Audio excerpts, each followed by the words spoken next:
It's great to be with you. This is Otto, my English bulldog. Is he sleeping? Is he already asleep?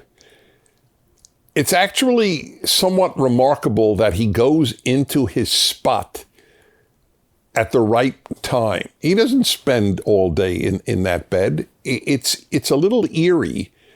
And then he knows like when a half hour is up and then leaves. Mm-hmm. It's very funny. All right, anyway, welcome. I got a big theme for you today. The issue is fear. So, for the last more than a year and a half now, much of the world has been engulfed in fear. But not everybody. So it raises a very interesting question. Why are some people filled with fears and others not? I'm in the second category. I did not fear COVID from the beginning, as you will recall. You could watch the Fireside chats from the beginning. When I said I'm living a full life, I'm meeting with friends, I'm going places. As soon as there were rallies to open up my city, in my case, Los Angeles, California, I spoke there, I hugged people, I spoke to people, I took photos with people. I have led as normal a life as possible the entire time.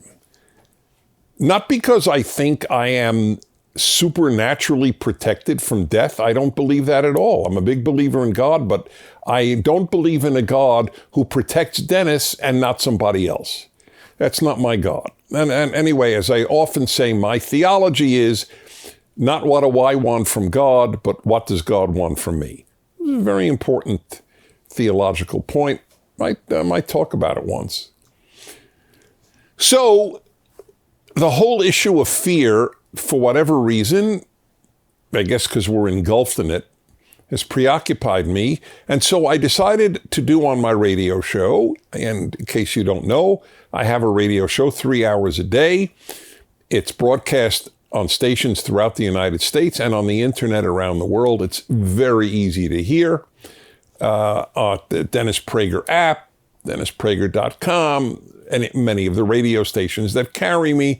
And if you spend $5 a month, not trying to sell you anything, but you should know about it, you can hear my show anytime you want without commercials, which is, I think, worth it. It's called Pragertopia. Okay. So on Fridays, I have my happiness hour. I've had this since 1999.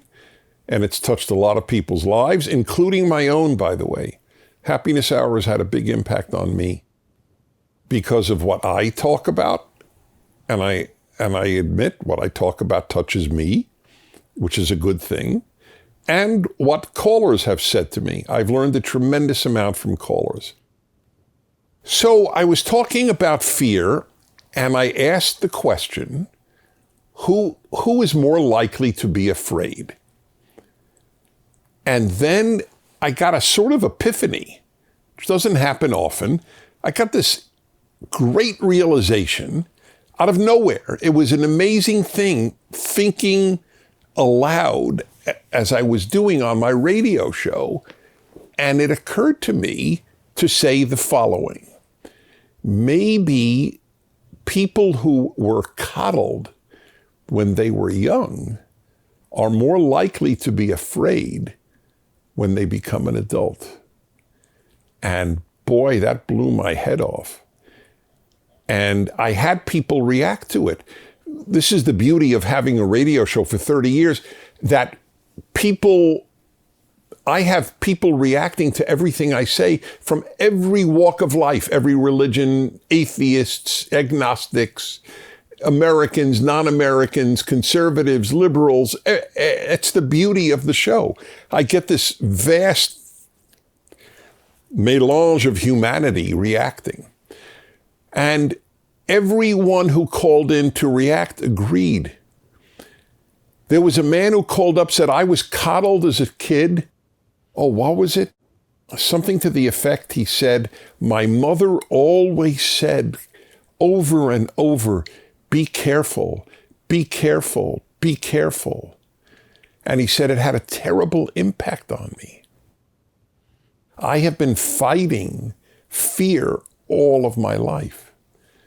It was such an open confession that it touched my heart.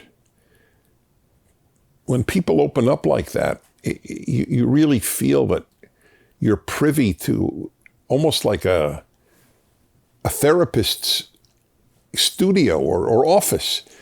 It's really something wonderful because people are anonymous. They could say the most open things. Anyway, she hurt him with this preoccupation of be careful. Now, here is the interesting thing. I sort of jumped ahead. I now remember why I thought about the coddling and fear. Because one of the ways I understand people is I try to understand me. I've always wanted to understand me. I'm not afraid. And by the way, I can't tell you what a blessing that is. There's no question I've led a happier life, a more fulfilled life. I've done more. One of the reasons I went to 131 now, countries, is that my parents never said, be careful. I told the story that when I was in my mid-20s, I told my parents, and I'm going to go into the Middle East. I'm going to go to Syria, Lebanon, Jordan, Egypt, and Israel. So most parents, especially Jewish parents, would not think it's a great idea to go to Syria and Jordan and Lebanon and Egypt if you're a Jewish kid. That would have been their instinctive reaction. Not my parents. My mother said basically nothing, call when you get back. And my father, I'll never forget what he said. You're only young once. And that was it. Like, great. Have a great time. Come back alive, hopefully, and everything will be fine. And of course, I came back alive. But it's just an example of very few kids my age, Jewish or not Jewish, would not have said, oh, let me go with you to Syria. It's not on the top of people's lists of places to visit, rightly or wrongly. So I have been blessed with very little fear. I don't fear how people will react. That's why I know there's a lot of hatred directed to me, as you probably know. A whole bunch of, as I mentioned last week, a whole bunch of readers to the Washington Post wish that I die because I had the temerity to say that natural immunity is better than vaccinated immunity, which is actually scientifically accurate, whatever the CDC says. Israel had a huge study and nearly every Israeli is vaccinated. So they had no reason not to promote vaccination. But they said, the scientists in Israel said, the natural immunity is stronger than vaccinated immunity. Same thing with the study at the Cleveland Clinic in the United States. But the CDC, I am sure, in reaction to my comments, which got a lot of negative attention, said what they did. But I only raise this because I want you to know that even people wishing that I drop dead doesn't bother me. And I receive a lot of love and I receive a lot of hate. And I am grateful for the love and I have no reaction to the hate, except that I must be doing something right. That's my biggest reaction. But back to the fear. So I tried to analyze, why do I have very little fear? And then it hit me. I wasn't coddled. At all. Truly at all. You would be shocked, especially those of you who are much younger than I, those of you in your teens or 20s, you'd be astounded how little my parents complimented me, how little my parents hugged me, how rarely my parents said, I love you, and I'm fine. I'm happy, healthy, happily married, wonderful kids, all the good stuff. A lot of friends. I've led a wonderful life. Maybe not being coddled is a big part of the fact that I have led a wonderful life. And then I think about so many people from World War II on were coddled. Many in my generation, and certainly my generation coddled the next generation who are coddling their generation. Oh, they're so afraid that they should have any pain. And, of course, be careful, be safe. I mentioned last week all the parents who didn't allow their young children to play with other children for over a year. In the name of fear, because of their fears, they hurt their children. That's the irony. More kids commit suicide, more kids die in car crashes, more kids die of drowning than are dying of COVID. It's unbelievably rare. So what are you afraid of? If don't cross the street, pedestrians get killed. Coddle, that was the key. That's why they have safe spaces on college campuses, lest you feel bad because a speaker came to college that you won't agree with. You need a place to escape to. This is all fear. Somebody will come to the college that you won't agree with. You must escape. So what you do is you don't learn to confront your fears. You learn to escape confronting your fears. Go to a safe space where we'll give you hot chocolate and Play-Doh and stuffed animals. And that's what they do on college campuses. Lest a 20-year-old be triggered. This is all part of the war against discomfort. It's okay to have discomfort. You have to learn to deal with it, not avoid it. And that's a big factor, the fear that results from a childhood where you've been cushioned and coddled and just told how great you are, like Nate the Great. My crew is cracking up. Yes, Nathan behind the camera confessed right before I went on this broadcast that in his home he was known as Nate the Great. And after I threw up, I asked, how did your siblings react to that? Now, I will admit, though, that Nathan defies my explanation. He should be a spoiled brat, and he's not. Nate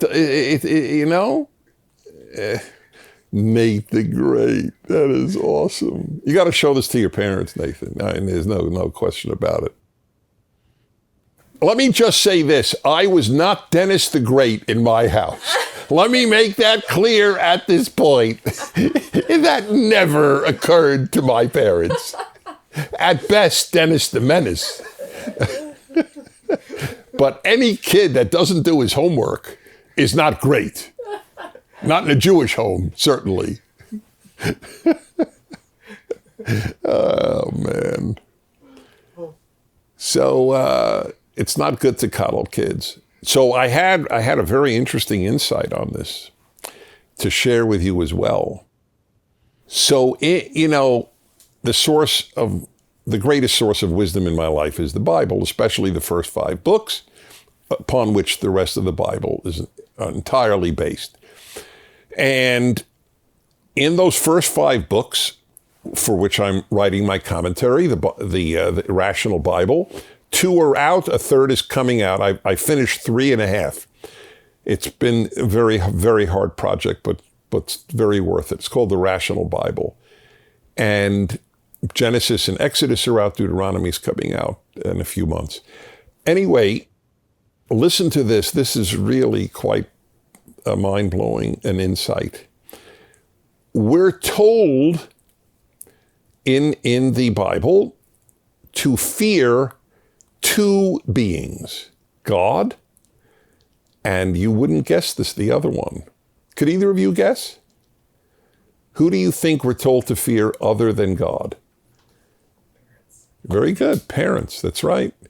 Man shall fear his mother and father. Notice mother comes first. And it's almost always mistranslated as hold in awe. You know why? The translators don't like the Hebrew. Fear your parents? God, that is so not modern. No one should fear their parents. Oh, really? So here's a great argument for fear of parents. I asked on my radio show, I tell you, between the radio show and the Bible, I get a lot of wisdom. And I asked once, if you didn't do drugs in high school or college, why didn't you? I had no idea what people would say. That's why I asked the question. And incredible how many said, because my mother would kill me. What a great response. What a terrific mother. So that was fear of mom. If I took drugs, I feared my mother's reaction. I didn't hold her in awe. I feared her. That's good. That's now, ideally, you love your parents and you have a whole series of emotions. That's fine. But there's no law to love your parents. Either you do or you don't. But there is a law to honor your parents and to fear them. Fear of parents is a healthy thing, not fear of being beaten, not walking around quaking in fear and being scared of your parents. No, everybody understands what is meant there. If you don't act right, you'll have to answer to your father and or mother. That's good. That's good. Coddled is not a good thing. And that's a big source of the problems in the Western world. Affluence and secularism and a therapeutic outlook on life. I didn't mention the therapeutic outlook in my previous mentioning of this, but that's another big problem. A lot of therapists, oh, you got to love your child unconditionally, got to love your child unconditionally, got to love your child unconditionally. Who said so? Yeah, when your child is 1, yeah. When your child is 12, when your child is 20, unconditionally, no matter how you act, I'm there to love you. Well, maybe it's not a great idea. I've talked about unconditional love, right? On the Fireside chat? Yes, I've mentioned it because I think it's a terrible idea. I think it's for babies, not for adults. Well, coddled kids make frightened adults. That's the theme. And now to you and your questions, and we begin. Oh, you already took care of the volume. Here we go. Hi, Dennis. My name is Maddie. I'm from Thousand Oaks, California. My question is, in a time like this where Christianity is almost looked down on, as in schools and the workplace, where can we as Christians convey our faith to others, and where should it be accepted? So by where should it be accepted, I assume she means where is it acceptable to do so, I think, right? Like yeah. not in school. Right. So those are very good questions. So let's see, where, basically it's where can Christians convey their faith to others and where should it be accepted? So it's a very interesting question, very important question. And by the way, I'm always touched at how many Christians open up to me about their faith because they know how supportive I am. Even though I'm not Christian, I'm Jewish. But without Christianity, the West is doomed. Okay, just I want to make that clear.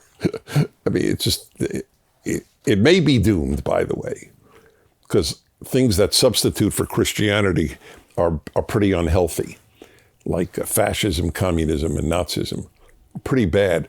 And the collapse now of so many values. People aren't having children in our secular West. It's literally committing suicide. The post-Christian West is committing suicide, literally. When you don't have children, it's the end of your nation. Simple, it's not complex stuff. So where can you convey? Yes, first of all, I agree with your supposition. Christianity is being attacked tremendously. That is exactly correct. It is. Because the left understands that the only organized opposition is religious. There is conservative, secular opposition, but over the one that really gets to them is religious. And I even know from PragerU videos, many of our videos are attacked, which I'm not not surprised and actually gratified. It means that they're being watched and they're effective. But the ones that get the most mockery and hate are the ones that advocate God's existence or the Ten Commandments. I know, because I give those a lot. It's quite remarkable how much vitriol, just hatred, seething with hatred to advocate God's existence or the necessity of the Judeo-Christian value system. So yes, Christians, especially your age, are having a very hard time. That's right. You're laughed at, you're mocked, you're dismissed, and you're the only group that really is, other than white males. You're really the only group that one is allowed to mock, Christians. And that's true for black Christians, white Christians, male Christians, female Christians. There it doesn't matter. Christians are a nuisance to the prevailing ideology. Where can you advocate? You can advocate anywhere you want. And I mean that. There are no rules where you can't, but you have to be aware of how you come across when you do. So it's very important for religious people to be sophisticated and not sound like simpleton believers. That's a really important part of religious advocacy. I'm good at that. I'm not being conceited. I just know what I'm good at. I am good at making a sophisticated case for religion because I have a very sophisticated view of religion. So it doesn't come with difficulty to me. But you have to learn how to do that. It's not helpful for a Christian to walk over to a non-Christian and say, without Christ, you're going to hell or you're not saved. It's not going to be well received. And I understand that. You have to make the argument for the necessity of God and the insights of the Bible. And that's good. That works. But just to tell people you're doomed if you don't have my belief doesn't reflect well on your belief. Is that fair to say? I'm asking two Christians, so I want to be obviously fair, but I don't want you to fool yourselves into what it is that you're advocating. Advocate the importance of Judeo-Christian values, even though you want people to accept Christ. That's perfectly legit that you do. But you have to start before that. You have to start with the importance of this value system. Then people will listen to you. Okay. And by the way, a lot of religious people don't know how to do that. It's not their fault. Nobody taught them. Press home to open. Okay, I did. Eduardo, 40 years old, in Ribeirão Preto in Brazil. Dear Mr. Prager, please say hello to Otto. Hi. I have been listening to your Fireside chats for some time now. I have a question. I just listened to your episode on the moral case for the death penalty. I understand your arguments. They are very logical and the moral aspects are clear to me. But as a Catholic, it is difficult for me to accept capital punishment. How would you comment on that subject from the biblical perspective? Thank you very much. Well, you should read my essay in my book of essays. I have a book of 44 essays on 44 subjects. It's a great introduction to my thinking. It's called Think a Second Time. So I have one on the death penalty. By the way, you should know, a lot of Catholics don't know this. There are a lot of Catholics who have written on behalf of the death penalty as believing Catholics, as traditional believing Catholics. I've had some of them on my radio show. They make very compelling arguments. You are not obligated as a Catholic to oppose capital punishment. Even if it's the Pope's position, unless he has declared it to be a statement of papal infallibility, which has only been exercised twice in the history of the Catholic Church, and both on theological, not moral matters. You are free as a Catholic to believe in capital punishment. And my challenge to Catholics is, do you think God was wrong? God's pretty adamant about killing murderers, premeditated murderers. and 2 witnesses and a whole host of conditions. Do you know that when God creates the world, one of the first laws he gives is, if a man sheddeth the blood of another man, by man shall his blood be shed. By man, not by me, God. You have to deal with that. By the way, here's another one for you. There are 5 books in the 5 books of Moses, obviously. The Pentateuch, the Torah, the basis of all morality and ethics and wisdom, for that matter, in the rest of the Bible, the first 5 books, for both Christians and Jews. And do you know there's only one law in all 5 books? That murderers be put to death. Yeah, it's pretty important stuff. The challenge is not for you Catholics who support the death penalty. It's for Catholics who believe in the Bible who don't support the death penalty for murder, and only premeditated murder. All of those things are true. Now, the arguments, I'm not going to go into them now, because have I done a thing on capital punishment? Episode 180. Episode 180? Is there a moral case for the Is there a moral case for the death penalty? There you go, episode 180. That's only 31 episodes ago. Antonio, 33, from Sweden. How'd you get the name Antonio if you're a Swede? Okay. I won the green card lottery and I'm leaving everything for a chance at the life I have not found in Sweden. A life with marriage, meaningful work, and a community that shares my conservative values. In other words, he's coming to America. I'm grateful, but also afraid, because I'll soon be in a foreign town, alone and seeking employment. Could you offer any encouragement? Well, it's going to be a challenge in the beginning. That is true. And I suspect that within 1 year, you will have friends. You might even have a serious girlfriend. I wouldn't worry if I were you. You're obviously a vibrant young person, young man in your case, and you will find a job. People are aching to find good workers in whatever field you're in, any field in America today. This is truly a worker's world. You have the choice of work. And Americans are quite friendly. You'll certainly more than Swedes are. Not to say that there aren't any friendly Swedes or there aren't any unfriendly Americans. Of course, both are true. But I know Sweden, I know Scandinavia, I know Europe, and I don't think even Swedes would deny they're not the warmest people. It's just not their nature. Their Lutheran background, the winter, the long winter background, whatever it might be. But Americans, what might help is don't go to New York. That might help. For that matter, probably don't come to LA either, where I live. If I were you, I would consider, Tennessee and Florida and any of the conservative states. I think you're more likely to find kindred spirits there.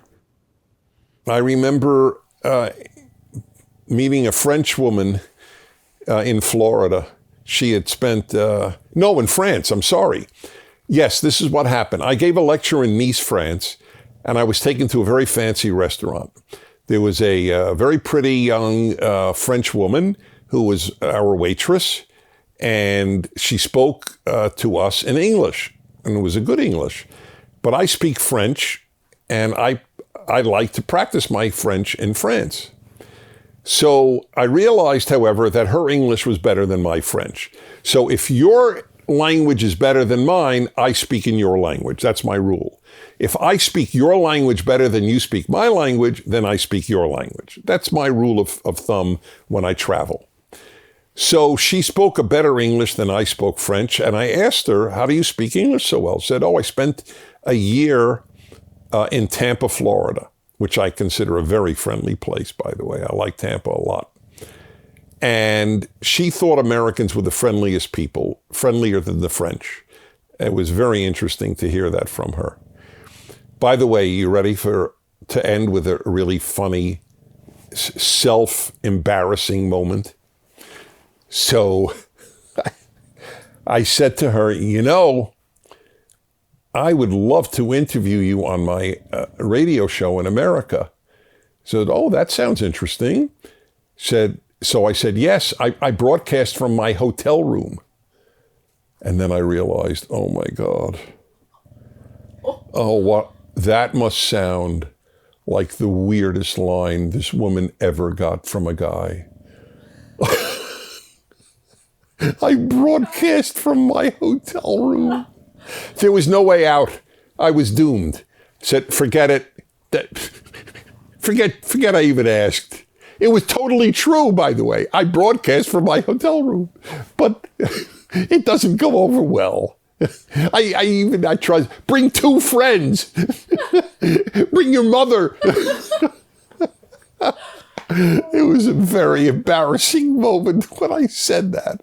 Anyway, she never came, and she never came on the show. I don't blame her. But it was a very, very funny moment for me. You will do fine, and when you do come to America, get in touch with me. I'd love to meet you. So everybody, don't be afraid. You know what I didn't deal with? Maybe not next time necessarily, but in a future fireside chat. How do you conquer your fears? How do you stop being afraid? Okay, everybody, on behalf of the crew and Otto, thanks for watching. See you next week. Thank you for watching this video. To keep PragerU videos free, please consider making a tax-deductible donation.